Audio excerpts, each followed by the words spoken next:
આમોદ પાલિકામાં આંતરિક કલહ, પૂર્વ પ્રમુખનો ટેક્સ ચોરીનો આરોપ, શાસક પક્ષના સભ્યોએ કર્યો વિરોધ, શાસકોએ રાજકીય આક્ષેપો ગણાવ્યા પણ વિરોધ પક્ષના સવાલો યથાવત।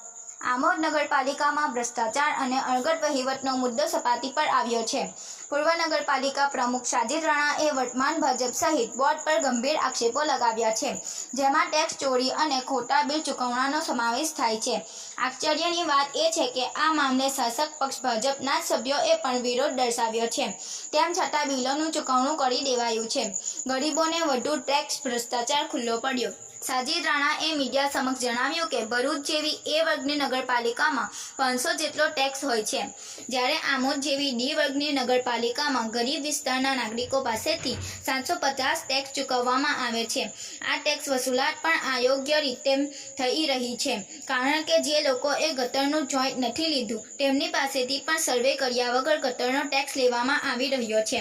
આ સ્પષ્ટપણે ગરીબ નાગરિકો સાથે અન્યાય અને ટેક્સ ચોરી છે। સૌથી ગંભીર બાબત એ છે કે નગરપાલિકામાં ભ્રષ્ટાચાર થઈ રહ્યો હોવાનો આરોપ ખુદ ભાજપના જ સભ્યોએ લગાવ્યો છે।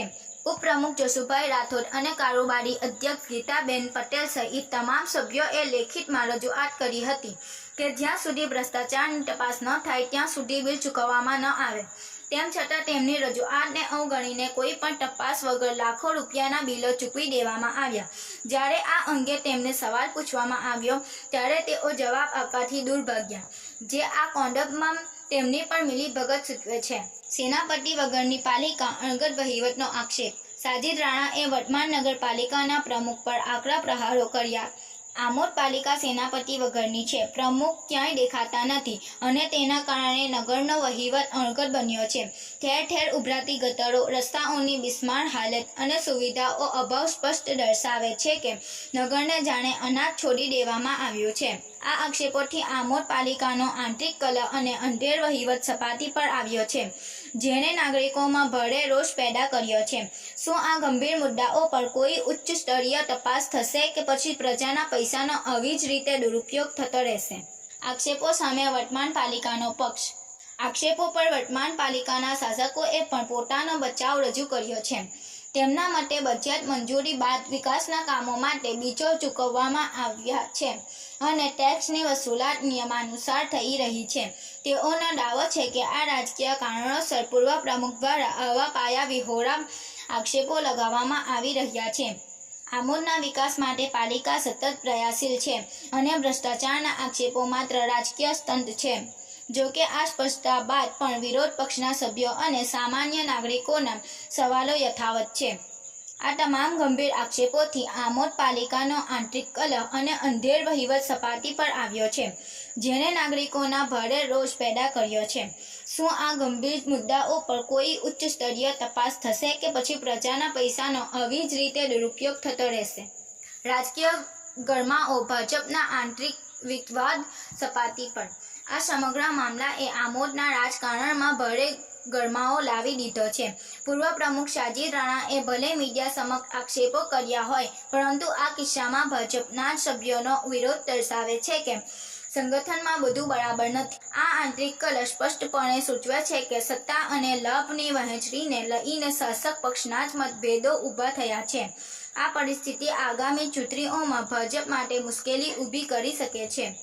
જો ભાજપનું મોદી મંડળ આ આંતરિક વિવાદને અંકુશમાં નહીં લાવે તો તેનું નુકસાન નગરજનોએ ભોગવવું પડશે અને વિરોધ પક્ષને આ મુદ્દાનો ફાયદો મળી શકે છે। આ તમામ ગંભીર આક્ષેપોથી આમોદ પાલિકાનો આંતરિક કલહ અને અંધેર વહીવટ સપાટી પર આવ્યો છે, જેણે નાગરિકોમાં ભારે રોષ પેદા કર્યો છે। શું આ ગંભીર મુદ્દાઓ પર કોઈ ઉચ્ચ સ્તરીય તપાસ થશે કે પછી પ્રજાના પૈસાનો આવી જ રીતે દુરુપયોગ થતો રહેશે તે જોવું રહ્યું છે। છેલ્લે ભોગવવું તો પ્રજાને જ પડશે। આમોદ પાલિકામાં ચાલી રહેલા રાજકીય અને વહીવટ વિવાદનો અંતિમ ભોગ નાગરિકો જ બની રહ્યા છે। ભ્રષ્ટાચાર, આંતરિક કલહ અને અણઘડ વહીવટના કારણે વિકાસના કામો અટકી પડ્યા છે, ગટરો ઉભરાતી રહી છે, રસ્તાઓની હાલત ખરાબ છે અને આરોગ્યનું જોખમ વધી રહ્યું છે। જ્યારે પ્રજાના પૈસાનો ઉપયોગ સુવિધા પૂરી પાડવાને બદલે શાસક પક્ષના આંતરિક વિવાદોમાં થઈ રહ્યો છે, જ્યારે નગરજનોની મુશ્કેલીઓનો અંત ક્યારે આવશે તે એક મોટો પ્રશ્ન છે। આ સમગ્ર ઘટનાક્રમ સ્પષ્ટપણે દર્શાવે છે કે સત્તાની લાલસામાં રાજકારણીઓ પ્રજાના હિતને સંપૂર્ણપણે અવગણી રહ્યા છે. સત્તાધીશોએ રાજકારણ છોડી પ્રજા હિતમાં કાર્ય કરવું જોઈએ. આમોદ પાલિકામાં ચાલી રહેલો રાજકીય ખેલ હવે ચિંતાનો વિષય બન્યો છે. સત્તાધારી પ્રશ્નના નેતાઓ આંતરિક વિવાદમાં અટકાયા છે, જ્યારે વિરોધ પક્ષના નેતાઓ માત્ર આક્ષેપો કરીને સંતોષ માની રહ્યા છે. આ બધાની વચ્ચે ભોગવી રહી છે આમોદની સામાન્ય પ્રજા. ઉભરાતી ગટરો, તૂટેલા રસ્તાઓ અને આરોગ્ય ટેક્સ વસૂલાત જેવી સમસ્યાઓ રાજકારણનો શિકાર બની રહી છે.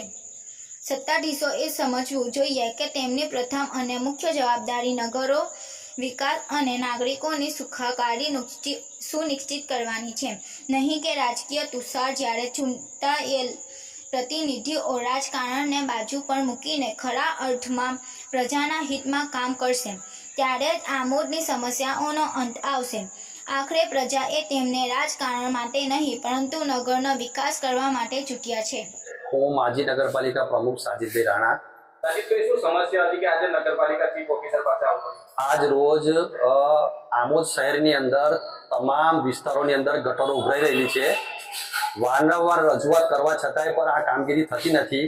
કામગીરી કરે એટલે 5-6 દિવસની અંદર છે, પછી તરત મોટર ભરી જાય છે. એ કોઈ જવાબદાર વ્યક્તિ છે નહીં, જવાબદારી કોઈ લેવા માટે તૈયાર નથી. એટલા માટે મુખ્ય અધિકારીને બીજા બધા ઘણા પ્રશ્નોને લઈને આજે રજૂઆત કરવા માટે આવેલા હતા. મુખ્ય અધિકારીએ મારી રજૂઆતને ધ્યાનમાં રાખીને યોગ્ય ઘટતું કરવામાં આવેલું છે. ખરેખર એવું કીધેલું છે, પરંતુ આમોદ શહેરની અંદર તમામ માંગણા બિલ ઉપર ભૂગર્ભ ગટર યોજનાના 750 રૂપિયા ટેક્સ લગાવેલા છે. આમોદની અંદર સ્લમ વિસ્તાર વધારે આવેલો છે. જે લોકોએ ગટરના કનેક્શન નથી લીધા તોય છતાં પણ આમોદ નગરપાલિકાએ ટેક્સ ચોરી કરવા માટે 750 રૂપિયા ટેક્સ લગાવેલો છે. એ ખરેખર કોઈ કાયદામાં જોગવાઈ નથી. ખરેખર આમોદ શહેરની અંદર તમામ વિસ્તારોમાં ફરીને એને તપાસવું જોઈએ અને જેને કનેક્શન લીધા તેના 750 રૂપિયા ચાર્જ લેવો જોઈએ. ભરૂચ નગરપાલિકાની અંદર 500 રૂપિયા ચાર્જ જો વસૂલ કરતા હોય તો આમોદ શહેરની અંદર 750 રૂપિયા ચાર્જ કેમ વસૂલ કરો છો? ભરૂચ નગરપાલિકા મોટી છે, આમોદ નગરપાલિકા 10 ક્લાસની છે, તો આવા 250 રૂપિયા વધારે ટેક્સ લેવાનું કારણ શું? અને તે બી તમામ માંગણા બિલ પર ચડાવી દેવાનું. કોઈ પદ્ધતિસર કામ નથી કરેલું, કોઈ સર્વે કરવામાં નથી આવેલું ને ટેક્સ ચડાવી દેવામાં આવેલો છે. એ ખરેખર ખોટું છે. 2024 ની અંદર ભાજપના સદસ્યોએ પ્રમુખને છોડીને 7 મુદ્દા લખેલા છે. મારી પાસે એના પુરાવા પણ છે, એની સહીઓ અને પુરાવા છે. એ લોકોએ ભ્રષ્ટાચાર કરેલો છે ને તેની તપાસની માંગણી પણ કરેલી છે. આજે 2024 થી 1 વર્ષ પૂરું થયા છતાંય આની કોઈ તપાસ કરવામાં આવેલી નથી. સફાઈનો મુદ્દો હોય, તમારે કચરાપેટીનો મુદ્દો હોય, કોઈ કામ કરવામાં આવતું નહીં. 44 લાખ રૂપિયાના ખર્ચે જીસીબી લાવ્યા. એના કરતા જૂનું જે જીસીબી હતું તેને રિપેર કરવું જોઈતું હતું. નવા ટેમ્પા લાવેલા છે, તેને રિપેર કરવા જોઈતા તો નગરપાલિકાના પૈસા બચત. પ્રમુખ એવું કહે છે કે 70% વસૂલાત કરેલી છે, તો સફાઈ કામદારનો આજે પીએફ બાકી છે 44 લાખ રૂપિયાની આજુબાજુનો, કેમ ભરેલો નથી? જ્યારે આંદોલન લઈને આવે છે ત્યારે પ્રમુખશ્રી તરફથી એવું કહેવામાં આવે કે તમે પાર્ટી જોડે જોડેલા છો, તમે હાય હાય બોલાવો છો, તો તમે સીધી રીતે ના માનતા હોય તો પબ્લિક રસ્તા પર આવવાની છે. એ સ્વાભાવિક વાત છે.